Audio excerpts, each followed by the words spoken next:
विभिन्न वक्ताहरूले प्रयोग गर्दाखेरिमा शब्द चाहिँ न्यू नर्मलको कुरा गर्नुभएको छ। न्यू नर्मलको बुझाइ चाहिँ एउटै समान भए जस्तो मलाई लागेन। न्यू नर्मल भनेको के हो इकोनोमिक टर्ममा भन्दा मैले बुझेको चाहिँ बदलिएको परिस्थिति भन्न खोजेको हो। चेन्ज सर्कमस्टेन्समा, अर्थात् भर्खरै उत्पन्न भएको र वर्तमानमा पनि जारी भएको यो जुन अवस्था छ जो पहिलाको भन्दा नाटकीय रूपमा भिन्न छ, तर यो अवस्था कायमै रहन्छ भने यो कायमै भएको अवस्थामा आफूलाई कसरी अगाडि बढाउने, त्यसलाई नै एउटा आधार मानेर कसरी अगाडि बढ्ने भन्नेलाई न्यू नर्मल भनिन्छ। यहाँबाट हिजोको जस्तो सामान्य अवस्थामा फर्कने कुरा चाहिँ त्यो न्यू नर्मलको विषय भएन। अहिले हामी यो अवस्थामै रहन्छौँ। यही अवस्थामा पनि व्यवसाय कसरी गर्ने भन्ने कुरालाई चाहिँ न्यू नर्मलले व्याख्या गर्छ अथवा न्यू नर्मल भनिन्छ।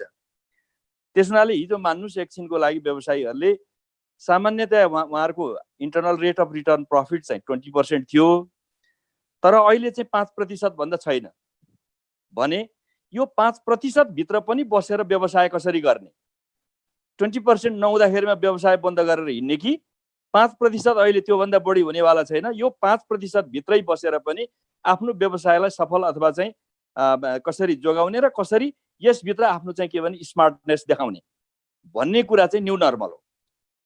त्यसो भए वर्तमान परिस्थितिमा कसरी सस्टेन गर्ने, कसरी लड्ने, जस्तो यो महामारीकै सन्दर्भमा, स्वास्थ्यको सन्दर्भमा न्यू नर्मलले के भन्छ भने कोभिड-19 महामारीले हामी अधिकांशहरूमा को मनमा एउटा नयाँ ढङ्गले सोच्ने एउटा अवस्था बनाएको छ। सुरक्षित रहनु भनेको के हो? हिजो हामी महामारीभन्दा अगाडि लाग्नै हुँदैन भनेर भन्थ्यौँ। अहिले हामीलाई के लाग्यो भने 56-58 हजार मान्छेलाई त लागिसक्यो, यो क्रम बढ्दैछ। त्यसो भए सुरक्षित हुनु भनेको माने लुकेर घरमा बस्नु चाहिँ होइन रहेछ, आजकै अवस्थासँग चाहिँ एउटा चुनौतीसँग सामना गर्नु रहेछ भन्ने कुरा चाहिँ त्यसको बोध गरेर अगाडि बढ्नु चाहिँ न्यू नर्मल हो। त्यसो भए पनि यो न्यू नर्मलको अवस्थामा चाहिँ निसन्देह अहिले प्रफिट कम होला, जोखिम पनि बढी होला, तर यो अवस्थामा पनि व्यवसायलाई चाहिँ कसरी रन गर्ने भन्ने कुरा चाहिँ व्यवसाय मित्रहरूले सोच्नुपर्छ भन्ने मैले चाहिँ यहाँलाई म प्रारम्भमा भन्न चाहन्छु। नर्मल अवस्थामा फर्किन त हामीलाई समय लाग्छ, निश्चित रूपमा चाहिँ समय लाग्छ। अझ हिजोको नर्मल अवस्थामा पुग्ने, त्योभन्दा अझ उछिन्नको लागि त हामीलाई समयको चाहिँ के भने अथवा हाम्रो मेहनतको निकै ठुलो खाँचो छ।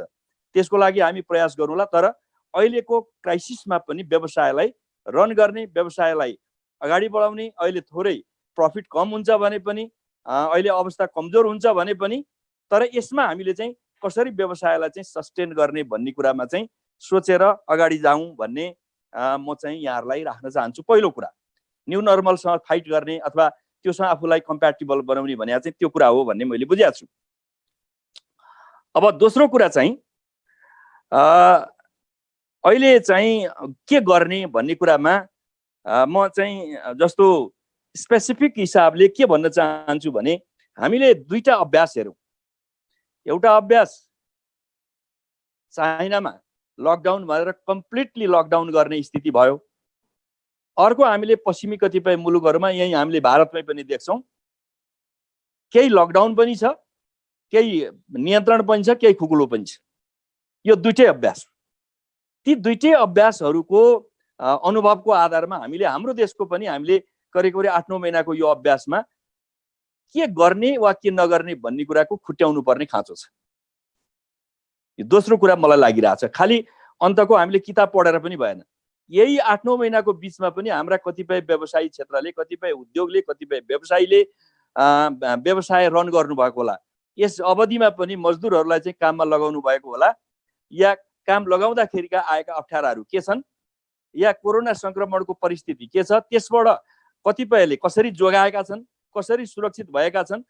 कहीँ अब जिरो संक्रमण भयो होलान्, कहीँ केही संक्रमण पनि भयो होलान्। त्यो संक्रमण भएको अवस्थामा के प्रभाव पार्यो, संक्रमण नभएको अवस्थामा कसरी पार्यो, यो दोस्रो हामीले आफ्नै अनुभवलाई पनि अब यो 7-8 महिनाको अनुभवको चाहिँ सारांश खिचेर अब अगाडि चाहिँ अगाडिको यात्रा गर्नुपर्छ भन्ने मैले दुईटा दोस्रो कुरा भन्न चाहन्छु। जस्तो साउथ कोरिया र अहिले एप्पल र गुगलले के गरिरहेछन् भन्दा, एप्पल र गुगलले एउटा एप्स चाहिँ डेभलप गरेका छन्, ट्रेसिङ एप्स। एप्पल र गुगलले एकअर्काको बिचमा के पनि गरेका छन् भन्दाखेरिमा साझेदारी गरेर एन्ड्रोइड र चाहिँ के भनेदेखि आइओएस एप्पलको एपबाट पनि एप स्टोरबाट पनि एन्ड्रोइडको एप स्टोरबाट पनि एकअर्कामा चाहिँ सूचना एक्सचेन्ज गर्ने अथवा एउटाबाट अर्कोमा सूचना ट्रान्सफर हुने त्यो विधि गरेर उनीहरूले एउटा जोइन्ट भेन्चर गरेर एउटा यस्तो ट्रेसिङ एप चाहिँ गरेका छन् जहाँ 30 मिटरसम्म चाहिँ कोरोना संक्रमित मान्छे त्यहाँ नजिक छ भनेदेखि एपले चाहिँ स्मार्टफोनमा जानकारी दिन्छ कि यहाँ चाहिँ यसको 30 मिटर पेरिफेरीमा चाहिँ यो कोरोना संक्रमित मान्छे चाहिँ यहाँ वरिपरि घुमिरहेछ भनेपछि त्यो त्यसभित्रका मान्छेलाई चाहिँ के भने निगरानीमा राखेर ट्रेस गरिदिने हो भनेदेखि त्यसले को मान्छेलाई कोरोना छ कसैलाई छैन या कसलाई थप संक्रमण हुन सक्छ भन्ने जानकारी हुन सक्ने स्थिति देखिन्छ। त्यो टेक्नोलोजीको कुरा पनि मैले अहिले हेरिरहेको छु। दोस्रो, साउथ कोरियामा पनि मैले के देखेँ भने साउथ कोरियाले पनि उहाँ त्यो देशको अनुभव त हामीलाई काम लाग्दैन होला, त्यहाँ सबै सडकदेखि लिएर सबै ठाउँहरूमा चाहिँ टेलिफोन के अरे सेन्सर क्यामेराहरू छन्, प्रत्येक व्यक्तिलाई उनीहरूले निगरानीमा राख्छन् र मोबाइलबाट चाहिँ त्यसै गरी नै कोही व्यक्ति चाहिँ कुनै चोकमा कहीँ जम्मा भएको बेलामा कहीँ कारखानामा जम्मा भएको बेलामा कोही चाहिँ कोभिडबाट चाहिँ एफेक्टेड मान्छे आयो भनेदेखि त्यसको वरिपरिका सबै चाहिँ मोबाइल कर्तालाई र प्रहरीलाई पनि जानकारी चाहन्छ कि यहाँ वरिपरि चाहिँ के भनेदेखि कोभिडको चाहिँ संक्रमण भएको मानिस छ भन्ने जानकारी दिन्छ र उनीहरूले इमिडिएट आएर ती व्यक्तिहरूलाई ट्रेस गर्ने र अनि जो कोभिड छ उसलाई अलग्याउने अरूलाई छ छैन भनेर जाँच्ने यो प्रविधि पनि विकसित भइसकेको छ। हामीले अब हाम्रो कारखानाहरू रन गर्दाखेरिमा यस प्रकृतिको हामीले एप्सहरूको युज गर्न सक्छौँ कि त्यसको पोसिबिलिटी के छ, यो कुरा पनि चाहिँ मलाई लाग्छ हामीले नयाँ हिसाबले यसको प्रयोगको सन्दर्भमा कति त्यो कुरा चाहिँ हाम्रो देशको सन्दर्भमा साँच्चै प्रभावकारी हुन्छ या हुँदैन त्यसको पनि ट्रेस हामीले गर्न सक्ने हो भनेदेखि त्यो मलाई लाग्दछ जस्तो कुनै एउटा कारखानामा चाहिँ 200 जना मजदुर छन् भने ती प्रत्येकलाई हामीले चाहिँ त्यो एप डाउनलोड गरिदिने र उनीहरूको चाहिँ मोबाइलमा चाहिँ त्यो जानकारी दिने र एउटा सिस्टममा चाहिँ त्यसको एउटा सेन्टरमा चाहिँ यो चाहिँ त्यो संक्रमण भएको सूचना चाहिँ प्राप्त हुने बित्तिकै को मान्छेलाई चाहिँ त्यहाँ ट्रेस गर्ने अथवा जाँच पडताल गर्ने भन्ने कुरा गर्न सक्यो भने त्यो विधिबाट पनि मान्छेलाई काममा लाउन सकिन्छ। त्यसै आतंकित हुनुपर्ने स्थिति हुँदैन, जसलाई संक्रमण हुन्छ उसलाई चाहिँ आइसोलेसनमा लाने वा परीक्षण गर्ने तरिकाबाट जान सकिन्छ होला। यसको उपाय पनि खोजी गरौँ भन्ने म चाहिँ उद्योग वाणिज्य सङ्घलाई त्यसतर्फ पनि अलिकति सोच्नको लागि म आग्रह गर्न चाहन्छु। अब अहिले चाहिँ मैले हेर्दाखेरिमा म चाहिँ के देखिरहेको छु भने बिचकै बाटोबाट जानुपर्छ होला। पूर्ण रूपले लकडाउन या चाहिँ पुरा लकडाउन गर्ने तरिकाले पनि काम गर्दैन, किनभने इकोनोमी चाहिँ पुरै क्लोजअप हुन्छ। पूर्ण रूपले खुला गर्ने तरिका पनि नगरौँ, जहाँ चाहिँ आवश्यक टेस्ट अथवा आवश्यक ट्रेस गर्ने त्यो बिचको बाटोबाट हिँड्नु। एउटा अवधिसम्म जतिखेरसम्म अब कोरोना चाहिँ नियन्त्रणमा आयो या भ्याक्सिन आयो भन्ने अवस्था हुँदैन, हामी मिक्स बाटोबाट दुवै प्रक्रिया दुवै तरिकाहरूलाई मेथडलाई चाहिँ प्रयोग गरेर बिचको बाटोबाट हिँड्यौँ भने मलाई लाग्छ अहिलेको इकोनोमिक रिकभरीको बाटोमा हामी हिँड्न सक्छौँ। र सँगसँगै अघि भनेको जस्तो यतिखेर चाहिँ व्यवसायहरूलाई बचाउने, व्यवसायहरूलाई जोगाउने, सर्भाइभ गराउने यो काममा चाहिँ हामी सफल हुन सक्यौँ भने अनि बल्ल हामी तङ्ग्रिने दौडिने कुराको अर्को स्टेजमा हामी चाहिँ बढी फुक्काफाल भएर हिँड्न सक्दछौँ। अहिले यतिखेरको अवस्था भनेको जोगाउने नै कसरी भन्ने छ।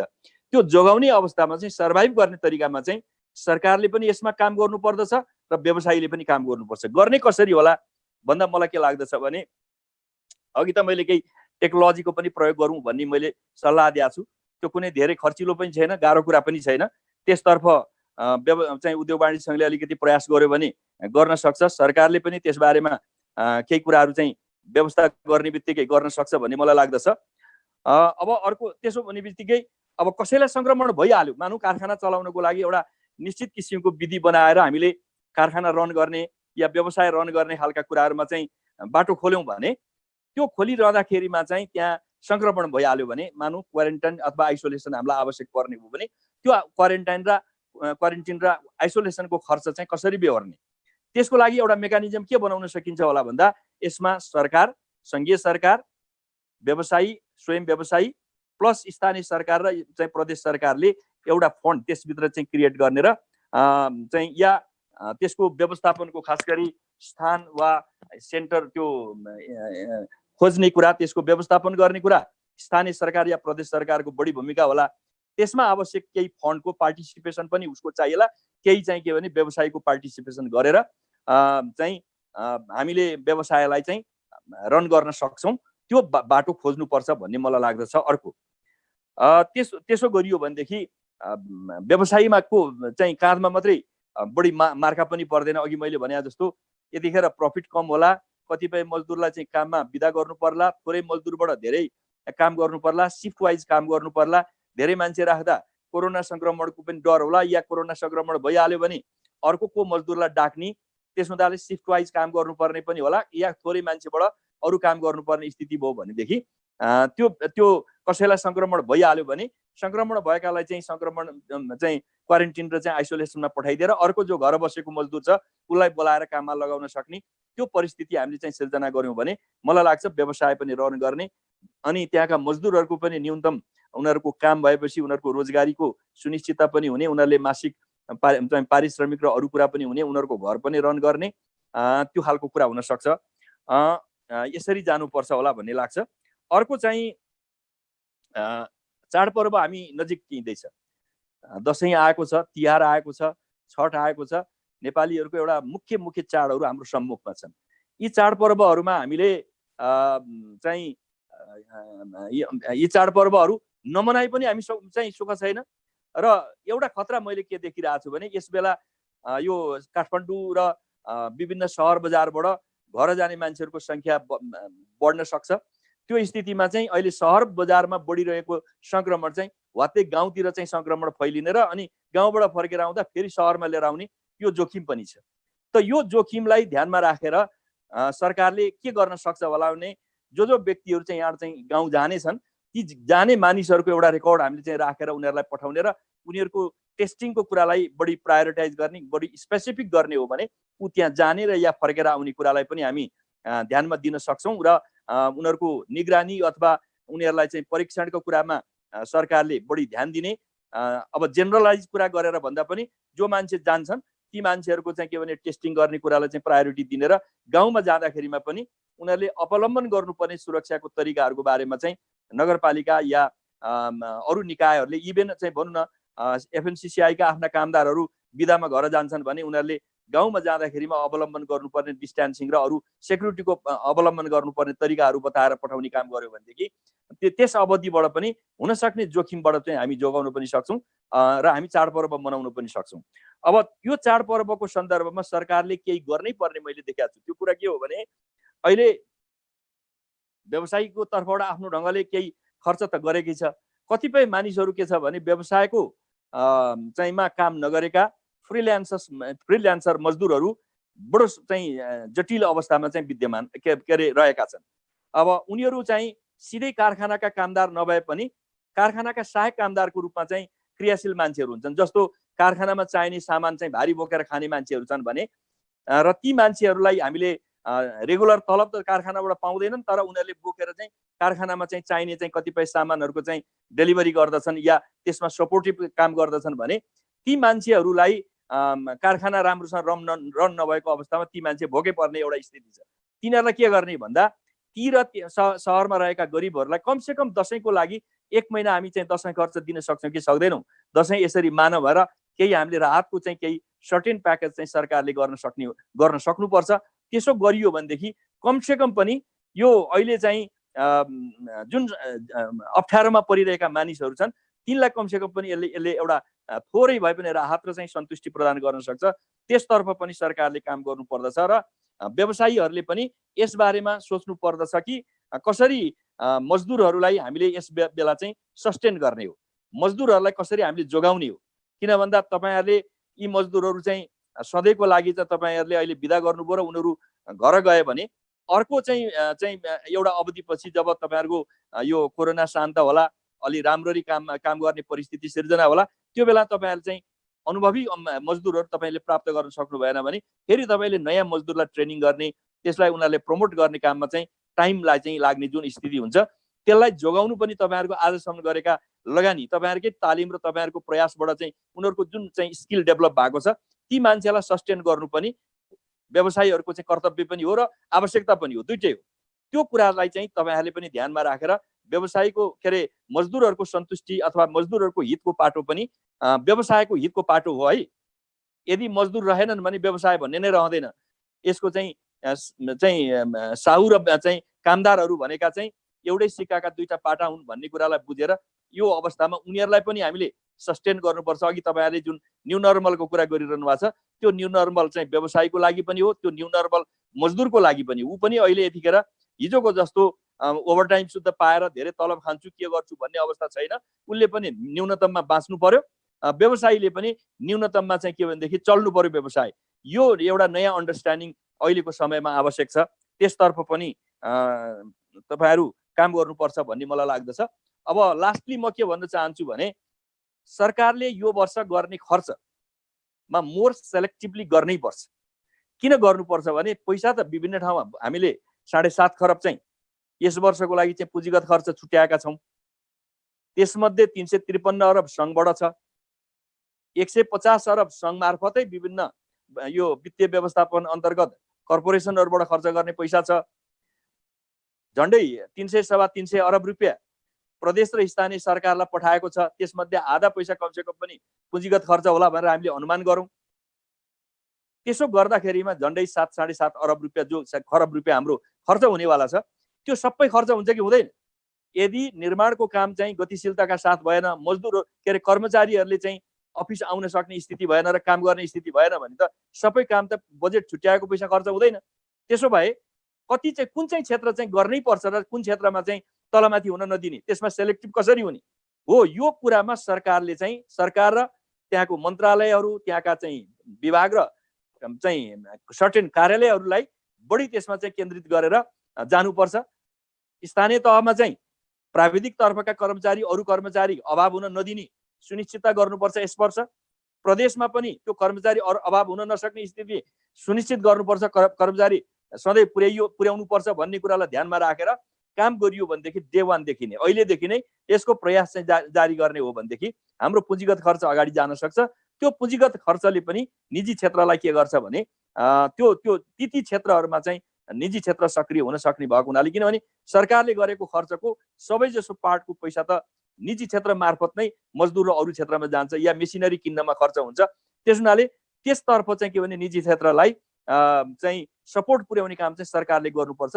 जति सरकारले धेरै खर्च गर्न सक्छ त्यति निजी क्षेत्र चाहिँ बलियो भएर आउँछ। त्यस हुनाले पनि यो निजी क्षेत्रलाई चाहिँ ढुक्क बनाउनको लागि सरकारी खर्चको सुनिश्चितता त्यतिकै आवश्यक हुने भएले खर्च नहुने ठाउँमा पैसा एलोकेट गरेर बस्ने, खर्च हुने ठाउँमा चाहिँ नगर्ने या प्रयास नगर्ने काम गर्यो भने त्यसले अर्को वर्ष पनि उही पुँजीगत खर्च भएन भनेर हामीले टाउका हात लाउने बाहेक केही पनि हुँदैन। त्यसतर्फ केन्द्रित गरेर चाहिँ जहाँ खर्च हुन सक्छ त्यसमा चाहिँ बढी केन्द्रित भएर लाग्ने काममा लाग्नु पर्दछ भन्ने मलाई लाग्दछ। र अर्को एउटा लास्टली म के भनेर सक्छु भने भर्खरै मैले एउटा चाहिँ तथ्याङ्क लिएको थिएँ। नेपालमा गएको वर्ष चाहिँ 12 महिनामा चाहिँ कृषिमा कति आयात भएछ भनेर मैले हेरेको 91 अरब 29 करोड 77 लाख रुपियाँ चाहिँ विभिन्न शीर्षकमा आयात भएको रहेछ। माछामा, अन्डामा, फुलमा, तरकारीमा, फलफुलमा, पिठो, मैदा आदिमा, पानको पात, बाँस, चामल, दाल, पिठो, पिना, धान। तर यसमा एउटा कुरा मैले पाएको छैन डेटा, रागा, भैँसी या खसीको आयातमा कति पैसा छ भन्ने कुरा छैन। त्यो बाहेक पनि झन्डै 91 अरब भनेको 1 खरबको आसपास छ। त्यसलाई जोड्ने हो भने कम्तीमा पनि 1 खरब भन्दा बढी त हामीले सिधै खानेकुरामा मात्रै आयात गर्दो रहेछौँ भन्ने देखिन्छ।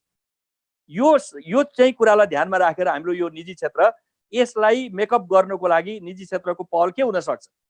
डोमेस्टिक एउटा चाहिँ के भनेदेखि वस्तुलाई चाहिँ के भनेदेखि डोमेस्टिक प्रोडक्सन बढाउने र डोमेस्टिक एउटा चाहिँ के भने प्रोडक्सन भएका वस्तुलाई चाहिँ खपत गर्नेमा लाग्ने र इम्पोर्टलाई रोक्ने गरी, इम्पोर्टलाई चाहिँ सब्स्टिट्युट गर्ने गरी चाहिँ हामीले प्लान गर्ने हो भनेदेखि यो एउटा ठुलो क्षेत्र हुन सक्छ जहाँ हाम्रा निजी क्षेत्र सर्भाइभ गर्न सक्दछन्।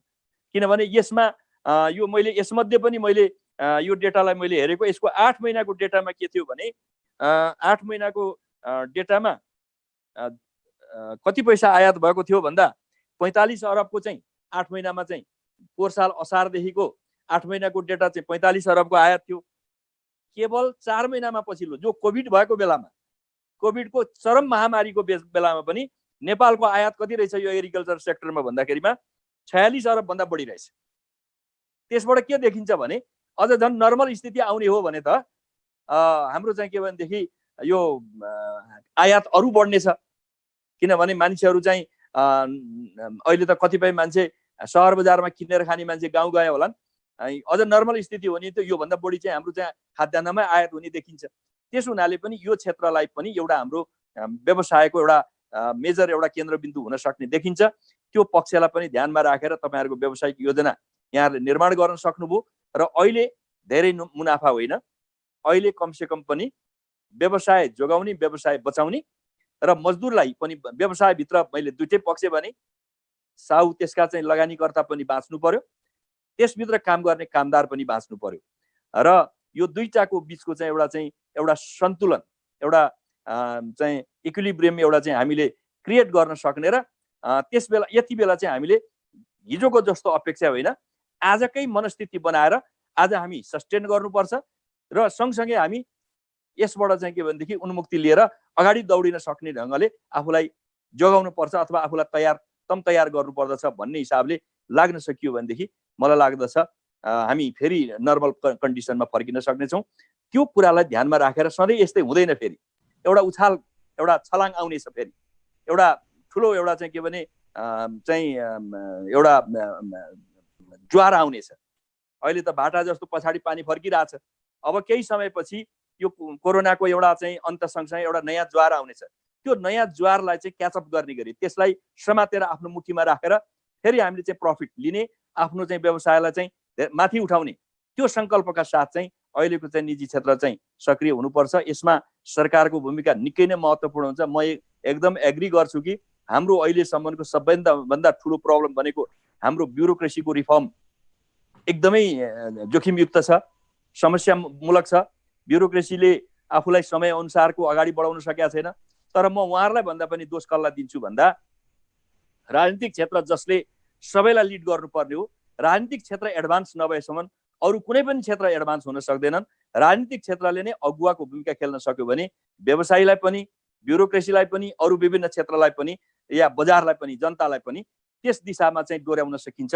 र डोर्याउनको लागि चाहिँ अहिले जनतालाई पनि केही समय अगाडि मलाई एउटा चाहिँ कार्यक्रममा यस्तै तपाईँहरूको कार्यक्रममा मैले भनेको थिएँ हामी सरप्लस गर्नु पर्यो भनेर एकजना प्रश्नकर्ताले मलाई सोद्धाखेरिमा मैले जवाफ के दिएको थिएँ भने सरप्लस होइन, खर्च गर्न सिकाउनुपर्छ, उत्प्रेरित गर्नुपर्छ।